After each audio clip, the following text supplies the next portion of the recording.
tomoni bino abana mboka boye belé devant Maison Blanche lelo boye ko sala nini exactement message za nini. En fait toye awa parce que toye bibiso nyonso ke maramozo leka na est ya Congo eza mabe bande ko na biso bazo kufa ebele et ça déjà 6 millions ya batu ba kufi depuis makambo e bandaki et toye bi que gouvernement rwandais ezo supporter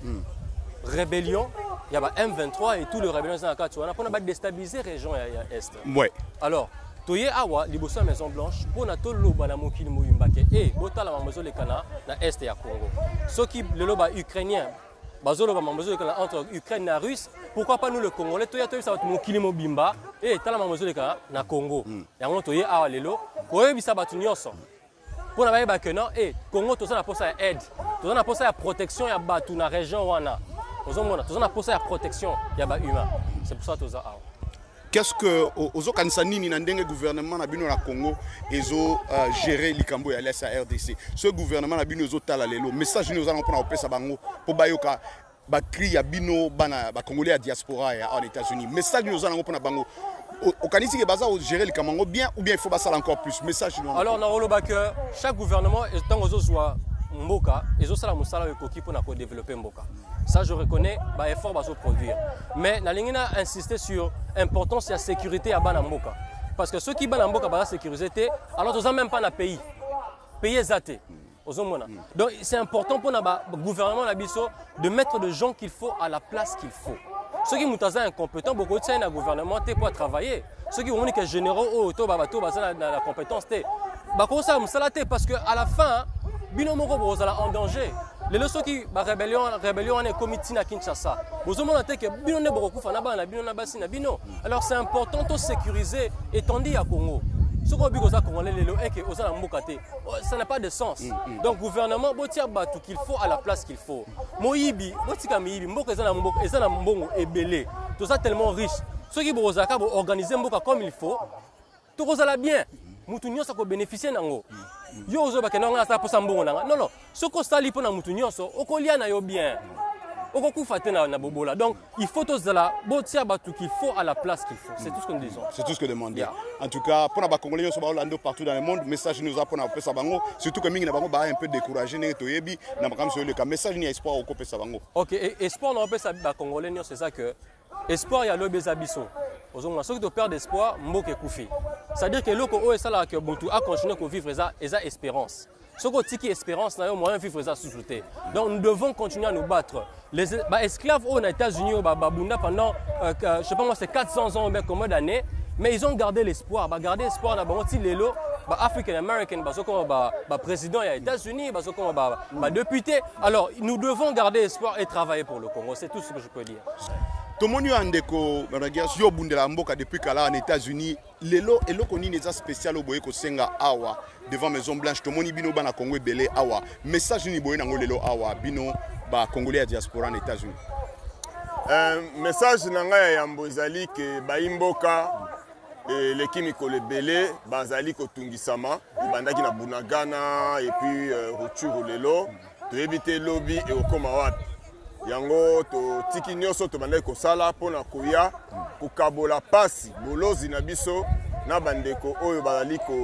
konyokwama bazali kozala obligé ya kotika bandako na bango pona kokende kobatama na baplace babisika misusu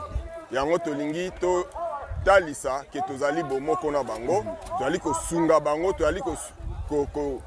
kotelema na bango elongo et puis tozali koyebisa pe bakonzi ya mboka que bakoki kotinda basoda bakende kobatela ekolo te babatela bandeko na biso te na maboko pamba basengeli kopesa bango manduki oyo esengeli oyo ezali kokokana koleka na oyo babomi baterroriste bazali kosalela donc il faut bapesa bango manduki oyo esengeli pour que babunda na ndenge elongo bani po babatela ne fiske bandeko o batikali na bomo toyebi ke to perdre bandeko ebele plus de 10 millions de morts mais tolingi te ke baliwa e banda ko continuer kotanga baliwa MONUSCO beaucoup ko compter sur MONUSCO te beaucoup ko compter sur communauté internationale te beaucoup ko compter sur la communauté d'Afrique de l'Est te bolingi bosengeli ko compter sur notre mapinga na biso mapinga ya Congo bazali prêt pour kobundela mboka mais esengeli kopesa bango manduki oyo elongo bani mpo babunda malamu. Message les Kimingi, merci Ndeko Borgas, merci pour la tana. Merci beaucoup, merci. Super. Monsieur le Président, Claude Kamana, aux président de la communauté congolaise awa na DMV, yebisa biso tomoni bino na bandeko bozo sa nini message ni boyenango awa devant Maison Blanche. Message ezali kaka moko. To longola banguna na mboka na biso. Banguna wana toyebi bango. Message ezali kaka moko. Banguna wana balongwa, hein? Bongo to fanda biso moko to solola. Alors, message ezali nini? Toye awa devant Maison Blanche pour toye bisa administration to lobela mokili mobimba ke makam oza kolekana DRC na Eastern Part tolingi yango te toza kosepela ata mukete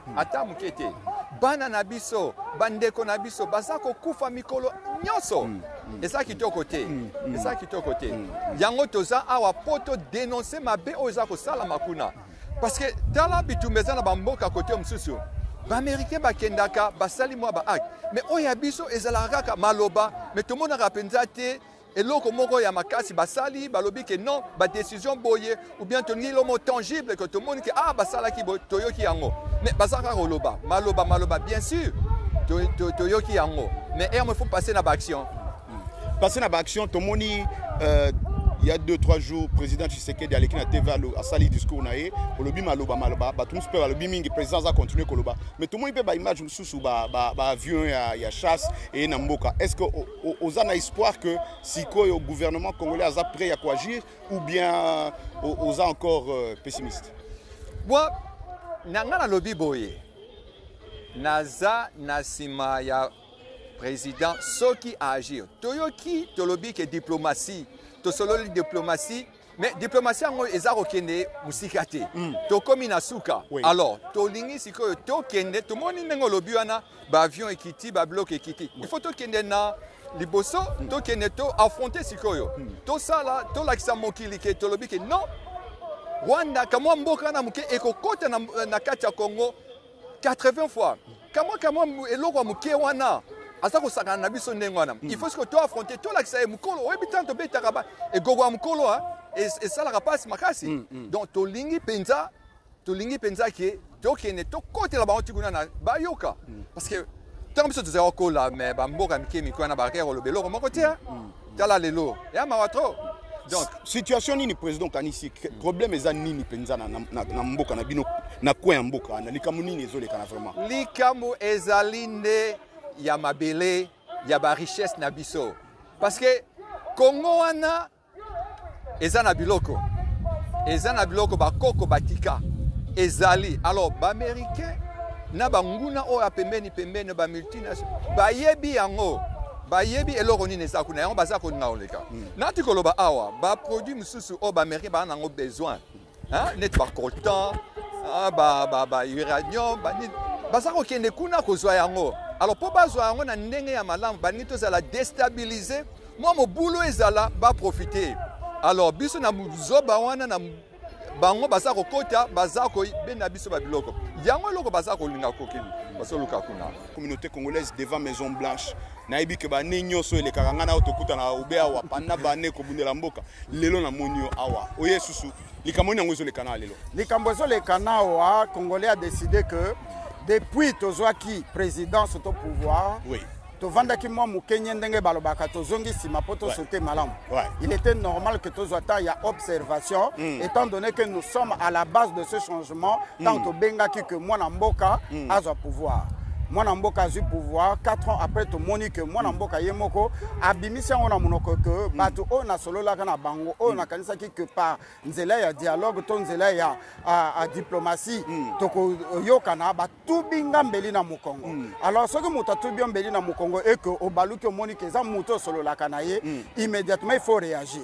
président n'avait pas réagi to bandi ko sala ba effort ya ko pousser et subitement to moni Nations Unies o ya pona ko protéger ba peuple peuple congolais pour nous protéger biso to tika ko kufa batika ko violer biso batelemi balobi ah batwana baza tellement makasi biso to ko kana biso ko bunda na bango te elingi koloba ke basundoli biso contre biso moko est-ce que biso faut continuer na diplomatie to ezatango to retoucher ba manche to laksa ba paquet to betana nano mais pour to betana bien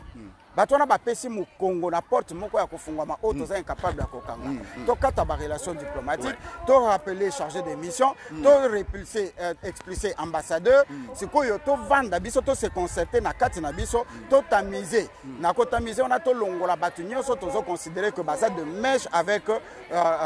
notre agresseur et en ce moment là tokozongela ba diplomatie tant que trouver déjà solution comme les osala maté yango biso toye to les États-Unis musapi pourquoi parce que les États-Unis indirectement font partir ya space tozo mona na kati ya mboka. Merci beaucoup maître Dio pour natana yo. C'était un plaisir, un bonheur à la place du plaisir.